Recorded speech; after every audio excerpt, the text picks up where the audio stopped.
Une délégation interministérielle sillonne les régions économiques du pays.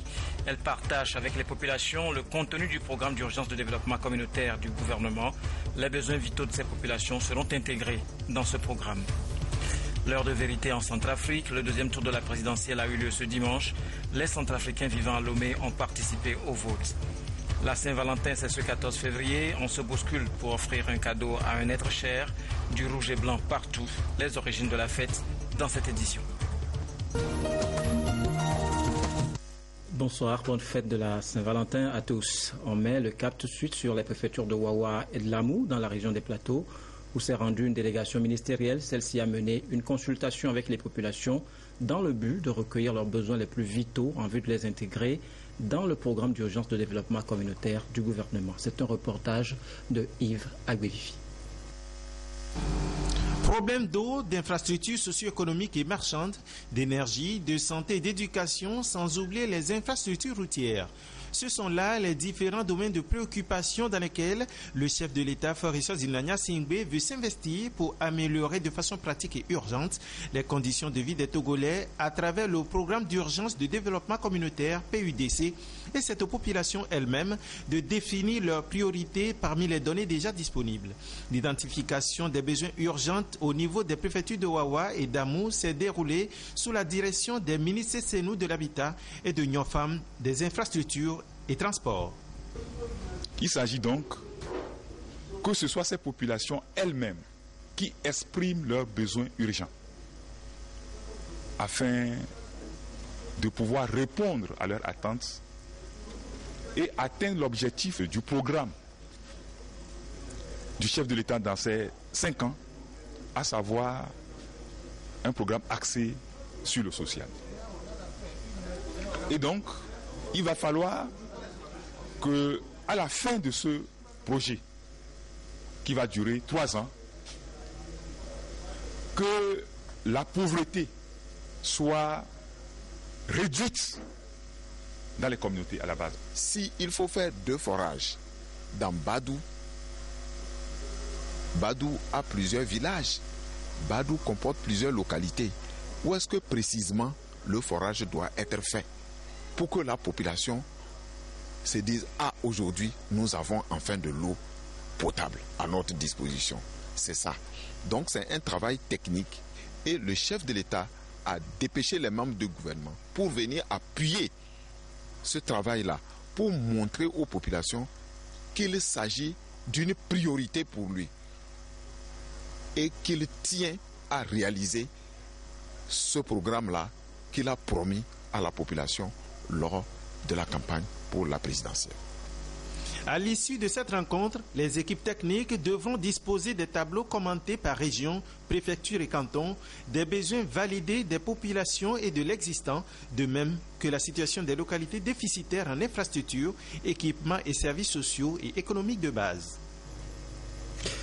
Il s'agit en fait d'un programme qui sera mis en œuvre dans toutes les régions et préfectures en tenant compte des spécificités et des besoins prioritaires de chaque milieu. Le même exercice s'est déroulé à Kara. Le récit de Nestor Mouzou. Nombreux sont les projets initiés par le gouvernement pour améliorer les conditions de vie des populations. Cependant, force est de constater qu'il existe encore des poches d'extrême pauvreté dans les régions. Pour compléter les actions déjà entreprises, il a été pris au Conseil des ministres du 13 janvier dernier un décret relatif au programme d'urgence de développement communautaire. Le PUDC a été élaboré pour accélérer significativement l'accès des communautés pauvres aux infrastructures, équipements et services socio-économiques de base, répondant à leurs besoins prioritaires et ayant un impact tangible sur leurs conditions de vie.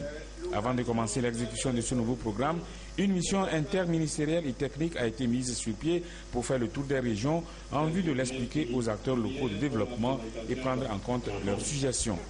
Pour atteindre les objectifs de ce programme, il a été structuré autour de 4 composantes. Il y a la composante infrastructure communautaire, la composante renforcement des capacités des acteurs locaux, la composante entrepreneuriat rural et la composante système de géolocalisation des interventions de l'État sur le territoire national.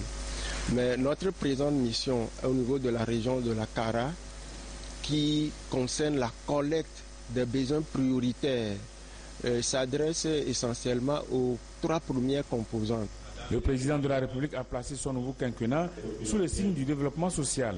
Le PIDC s'inscrit dans cet esprit. Ce programme a le mérite d'associer les populations à l'identification des besoins prioritaires. Il s'agit donc dans le PIDC de partir de vos besoins réels. Ensuite, parce que qui trop embrasse, mal étreint, nous amener à prioriser ces besoins nous-mêmes, afin de permettre au gouvernement, dans les 3 années à venir, avec l'appui du PNUD, à poser des actes concrets de manière à soulager nos sœurs et nos frères qui vivent chaque jour que Dieu fait dans des conditions un peu plus difficiles. La délégation interministérielle sur le programme d'urgence de développement communautaire est arrivée à Kara après l'étape de la région des Savanes. En dehors des chefs-lieux de région, la délégation se rend dans les chefs-lieux de préfecture pour le même exercice.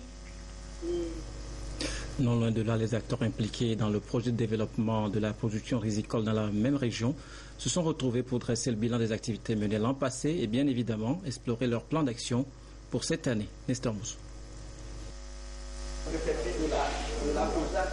Le PDP-RK, projet de développement de la production rizicole dans la région de la Kara, a démarré ses activités en 2011. C'est pour réduire la dépendance du Togo en matière de riz que le projet a été élaboré. Il est prévu que les acteurs du projet fassent le bilan des activités à la fin de chaque année. Ce principe a été encore une fois respecté avec cette rencontre organisée par le comité régional d'orientation et de pilotage en collaboration avec la coordination du dit projet. Pour 2015, nous avons dans un premier temps lancé un certain nombre de dossiers d'appel d'offres pour les aménageants de 448 hectares répartis sur les 8 sites, donc un site par préfecture, sauf à celui qui en a 2. Ensuite, la construction des magasins, de 3 magasins, 8 aires de séchage et puis 4 abris pour tracteurs. Ensuite, on a lancé aussi le dossier concernant la construction des bureaux et le dossier aussi concernant les machines et matériels agricoles. Il y a eu 4 tracteurs, 11 motoculteurs, 4 batteuses et 5 décortiqueuses. Tous ces dossiers sont arrivés à terme et les entrepreneurs qui ont été retenus ont commencé les travaux. Nous avons déjà produit les semences certifiées. Donc au cours de la campagne 2016, ça veut dire que les premières productions de riz vont sortir au niveau du projet. Les participants se sont livrés à un second exercice, celui d'élaborer et d'adopter le PTBA 2016, plan de travail et de budget annuel. Le projet de développement de la production rizicole dans la région de la Kara est financé à hauteur d'1,5 milliard de francs CFA sur 6 ans par la BADEA, Banque arabe pour le développement économique en Afrique et le gouvernement togolais. De l'agriculture à la santé, le pas est vite franchi. L'espace technique de la section d'orthoprothèse de l'École nationale des auxiliaires médicaux a été rénové et les salles de cours équipées de machines modernes pour permettre aux étudiants et aux enseignants de travailler dans de bonnes conditions. Les travaux ont été entièrement financés par le fonds spécial du CICR en faveur des personnes handicapées à hauteur de plus de 114 millions de francs CFA. Les bâtiments réhabilités ont été réceptionnés samedi à Lomé. C'est un reportage de Clarisse Aticlé. De travail modernisé et réorganisé mis à la disposition de la section d'orthoprothèse de l'École nationale des auxiliaires médicaux ENAM de Lomé. Un nouveau bâtiment de travaux pratiques construit et équipé de matériel technique, des salles de cours et laboratoires pour un montant total de 114 371 000 francs CFA. Le projet est financé entièrement par le fonds spécial du CICR en faveur des personnes handicapées. La première motivation du fonds spécial, c'est d'amener un soutien technique pour améliorer l'accès à des services de qualité pour des personnes handicapées physiques. Nous visons à ce que le Centre national d'appareillage orthopédique devienne un centre d'excellence. Nous souhaiterions que la capacité du ministère de la Santé et de la Protection sociale soit renforcée de manière à mettre en place des mécanismes de coordination. Le partenariat entre l'ENAM et le Fonds spécial du CICR en faveur des personnes handicapées date des années 2000. Le présent investissement va contribuer à hisser l'ENAM au rang des grandes écoles africaines et mondiales. Nous avons ce partenaire qui nous appuie tout le temps, parce que chaque année, c'est ce partenaire qui nous fournit le matériel pour les démonstrations pratiques pour les étudiants. Et pour cette fois-ci, ils viennent de faire un grand pas en nous fournissant ces nouvelles salles de TP, des salles qui ont été rénovées et des salles de cours qui ont été entièrement rénovées. C'est l'occasion pour nous de leur dire un grand merci. Nous savons qu'ils sont avec nous et qu'ils vont toujours par nous appuyer. Et nous allons continuer à travailler avec eux en bonne entente. Ces travaux démontrent une fois encore l'engagement du Fonds spécial du CICR à investir dans la formation des ressources humaines capables d'offrir des soins de qualité, permettant ainsi aux personnes handicapées de retrouver leur mobilité. Le ministère de la Santé et de la Protection civile organise des formations pratiques en maintien de l'ordre public en faveur des forces de sécurité. L'exercice s'est déroulé en divers endroits du territoire. L'étape de Daparon, Désiré Aloy. Pas de panique, c'est simplement une cérémonie de restitution de formation, un exercice d'opération de maintien de l'ordre. L'escadron de la gendarmerie et la compagnie républicaine d'intervention de la police de la région des Savanes ont formé un corps mixte. Après 4 jours de formation, une restitution, un exercice de synthèse dans une ville fictive appelée Zata. Conformément aux grandes exigences de sa mission, le ministère de la Sécurité et de la Protection civile renforce la capacité opérationnelle et le professionnalisme de ses unités d'intervention en vue d'accroître l'efficacité de leur action dans la gestion démocratique des foules. Donc l'exercice qui a été déroulé ce matin est un scénario que l'on peut séquencer en 3 phases. Donc la première phase a consisté en une rencontre pacifique du préfet avec la population de Zat, population au bénéfice de laquelle l'autorité a décidé de mettre en place des aires protégées. Mais malheureusement, cette rencontre a dégénéré et le préfet a été pris à partie et il a fallu faire intervenir une unité spéciale pour pouvoir l'exfiltrer. Donc la deuxième phase a consisté donc au déploiement des unités de maintien de l'ordre pour pouvoir protéger les lieux et faire en sorte que les édifices publics ne soient pas saccagés par les manifestants qui étaient déchaînés. Et au cours de cette opération, nos unités ont réussi à interpeller les meneurs. La troisième phase maintenant a consisté à charger les populations pour pouvoir les disperser et maintenir les lieux afin de faire en sorte que les troubles à l'ordre public ne puissent continuer. L'objectif de toute cette manœuvre, c'est de faire en sorte que nos unités puissent avoir la main, être renforcées sur le plan tactique et opérationnel, et surtout de faire en sorte que lors des opérations de ce genre, que nous puissions agir avec professionnalisme et éviter tout genre de bavure. Et je suis satisfait de la prestation de ce matin parce que je crois qu'à l'issue de ces 4 jours, l'exercice qui a été concocté et qui a été mis en œuvre par nos éléments a été bien mené. Et nous avons vu de bout en bout ce que nous attendions d'eux. Sur le terrain, la vigilance est toujours de mise dans ce genre d'intervention. Au même moment où l'opération se poursuit en avant, une force en arrière pour sécuriser le matériel et autres biens. En somme, cette force mixte de 129 éléments est aguerrie et prête à répondre à toute éventualité. Donc, assumer sa responsabilité et maintenir la sécurité conformément à la loi. Dans la foulée, le matériel conventionnel à utiliser lors des interventions a été exposé et présenté aux autorités. La sécurité, c'est aussi le principal enjeu des élections en Centrafrique. Une présidentielle couplée de législatives. Les Centrafricains résidant à Lomé ont participé au vote pour le compte de ce second tour. Vérification, puis scellage de l'urne par le démembrement de l'autorité nationale des élections. Le dispositif est en place ici à Lomé pour le compte du 2e tour de l'élection présidentielle en Centrafrique. Les kits électoraux sont venus, nous l'avons eu ici jeudi et nous l'avons contrôlé par 2 fois, rien ne manque. Les enveloppes seront scellées et envoyés sous pli, fermés jusqu'à destination, de sorte qu'il n'y ait pas de manipulation. Duel serré entre le banquier Anicet Georges Dologuélé, arrivé en tête après le premier tour avec 23,68%, face à l'universitaire Faustin Archange Touadéra, 19,42%, tous deux anciens premiers ministres de l'ex-président François Bozizé. La diaspora centrafricaine au Ghana et au Togo, qui représente environ 1000 âmes, s'est mobilisée pour ce scrutin. Il y a un grand soulagement pour nous de participer à ce vote. Ça nous permettrait d'avoir des autorités légitimes et je pense que ça donnerait beaucoup d'espérance pour la cohésion sociale et la relance de toutes les activités. 3 années de crise qui ont plongé la Centrafrique dans l'incertitude et 2 ans de transition. Les autorités centrafricaines saluent le soutien de la communauté internationale dans l'espoir que ce jour vienne fermer définitivement cette page sombre de l'histoire de leur pays.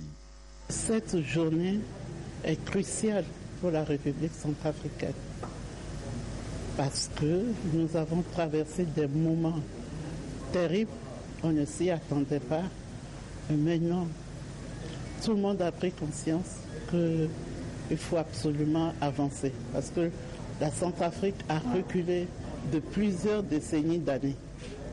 Pour rattraper tout ça, nous sommes obligés de nous soutenir et puis d'aller vers la réconciliation et la paix. Non seulement pour la Centrafrique, mais pour toute l'Afrique. 3 bureaux de vote sont ouverts en Afrique de l'Ouest, à Abidjan, à Cotonou et à Lomé. Ici, les forces de l'ordre et de sécurité sont aussi mobilisées pour veiller à la sécurité des votants et du matériel électoral. Au même moment, à Bangui et dans toute la Centrafrique, le scrutin se déroulait sous haute surveillance. Le vote oppose 2 anciens premiers ministres de François Bozizé.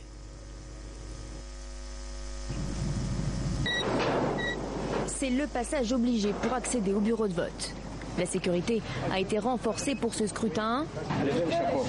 Ici au PK5, l'enclave musulmane de Bangui, la file d'attente s'étend sur plusieurs mètres. Pour l'instant, tout se déroule dans le calme. Il faut d'abord nous ramener la cohésion sociale entre nous, les musulmans et chrétiens, pour que nous puissions vivre ensemble comme auparavant. C'est ce que nous voulons. Le premier tour de l'élection a vu Anicet Georges Dologuélé arriver en tête devant Faustin Archange Touadéra. Les 2 hommes de 58 ans ont tous deux été premiers ministres et jouissent d'une réputation de travailleurs plutôt discrets. La présidente par intérim, Catherine Samba Panza, a voulu appeler ses concitoyens à voter dans le calme. Je vous encourage tous à aller demain massivement voter dans le calme, dans la dignité et dans la paix. Nous nous sommes tous battus pour semer les graines de cette paix qui commence à germer. Il nous faut la consolider. Que la volonté du peuple souverain se fasse demain et soit respectée. La Centrafrique a toujours du mal à se relever de la grave crise qui a paralysé le pays. En mars 2013, le président François Bozizé avait été renversé par la Séléka, une rébellion à dominante musulmane déclenchant des tueries de masse entre chrétiens et musulmans. Le niveau des violences a depuis baissé, mais des groupes armés sévissent toujours dans plusieurs régions, ce qui pousse les autorités à rester très vigilantes. 2e jour de la visite du pape au Mexique, le souverain pontife a plaidé pour la justice, la sécurité. Il a demandé que cesse la corruption et le crime organisé dans ce pays, le 2e État catholique au monde. François, au palais présidentiel mexicain, la visite est hautement symbolique. Si le Mexique est le 2e pays le plus catholique au monde, les rapports entre l'État et le Vatican n'ont pas toujours été au beau fixe. Les relations diplomatiques entre les 2 pays n'ont repris qu'en 1992. Nous reconnaissons en vous le chef sensible et visionnaire qui rapproche une institution vieille de milliers d'années et les nouvelles générations. Nous reconnaissons un pape réformateur qui unit l'Église catholique et son peuple. Le président Enrique Peña Nieto se félicite donc de cette rencontre, d'autant plus qu'il est ces dernières années fortement critiqué pour la situation des droits de l'homme dans son pays. Le Mexique est en effet gangréné par la corruption, les trafics et le crime organisé. Une situation qui inquiète le souverain pontife, qui ne se gêne pas pour le faire savoir. Il revient de façon spéciale aux dirigeants de la vie sociale, culturelle et politique de travailler pour offrir à tous les citoyens une justice réelle, une sécurité effective ainsi qu'un environnement sain et de paix. Une préoccupation que le pape François a ensuite partagée avec les évêques du pays dans la cathédrale de Mexico. Il leur a demandé de ne pas fuir leurs responsabilités face au narcotrafic et à la violence. L'ampleur du phénomène, la complexité de ses causes, l'immensité de son extension qui dévore comme des métastases ne nous permettent pas à nous, pasteurs de l'Église, de nous réfugier derrière de simples dénonciations, mais exigent un courage prophétique. Le pape a ensuite célébré une messe dans la basilique Notre-Dame de Guadalupe, sainte patronne du pays. Lundi, le souverain pontife se rendra dans le Chiapas où il plaidera en faveur des droits des populations indigènes, avant enfin de prendre la direction de Ciudad Juárez à la frontière américaine, ville réputée pour être la plus dangereuse au monde à cause des différents cartels qui ont fait main basse sur la région. Au Mali, les attaques djihadistes se poursuivent contre la MINUSMA. Un attentat a été perpétré le 11 février contre les forces de l'ONU. 5 casques bleus ont été tués. Sécurité dans le nord du Mali, bastion des djihadistes et terroristes, des troupes de la MINUSMA ont été déployées dans la zone. Cependant, on constate une recrudescence des attaques contre la mission multidimensionnelle intégrée des Nations Unies pour le Mali. La dernière en date remonte au jeudi 11 février 2016 où le camp de la MINUSMA à Kidal a été attaqué, occasionnant 5 victimes du côté des casques bleus. Le mandat de la MINUSMA est un mandat passif parce qu'elle ne prévoit pas une poste rigoureuse aux États terroristes et aussi fait aujourd'hui que nous sommes dans une situation de passivité. On subit et on va continuer à subir parce que les terroristes qui sont au nord du Mali n'ont pas intérêt que nous retrouvons une situation de paix, de stabilité. Aussi, à ces terroristes, il faut ajouter aussi ce qu'on appelle les narcotrafiquants qui ont subi dans ces zones et qui sont convaincus ici, ont été dans un cadre normal, section de paix, de stabilité, leur activité illicite. En 2013, un premier accord de paix intitulé l'accord de Ouagadougou avait été signé entre le gouvernement malien et les rebelles. En mai 2014, des négociations sont encore organisées à Kidal avec la médiation de Mohamed Ould Abdelaziz, président de la Mauritanie et de l'Union africaine. Puis en 2015, un accord de paix a été signé à Alger entre la République du Mali et la coordination des mouvements de l'Azawad. Selon les spécialistes, les attaques répétitives contre la MINUSMA peuvent être une entrave au processus de paix au Mali. La communauté musulmane au Togo s'insurge contre l'extrémisme religieux. Elle combat également toute stigmatisation des fidèles musulmans quant aux actes terroristes qui se commettent ça et là. Pour ces leaders religieux, l'islam est et demeure une religion de paix. Ramdan Bassina. La sous-région ouest-africaine est confrontée à des crises à répétition. Guerre, attentats terroristes et violences de toutes sortes. Les communautés musulmanes sont pointées du doigt à tort ou à raison. Au Togo, les leaders religieux et associations disent non à cette stigmatisation. Ils s'engagent à éclairer l'opinion sur les principes qui sous-tendent l'islam. Il y a quelques semaines, le djihadisme a frappé à nos portes, autrement dit au Burkina Faso. Donc nous devons nous inquiéter tous. Mais souvent, ces hommes, ce ne sont pas de vrais musulmans, ils instrumentalisent l'islam. C'est l'islam qui est instrumentalisé parce qu'en réalité, l'islam, c'est un comportement. Un musulman doit savoir faire pérenniser la paix. Car l'islam, le mot islam, c'est l'origine de salam. Et salam, c'est Dieu, Dieu de la paix. Nous devons conscientiser tout Togolais, tout musulman.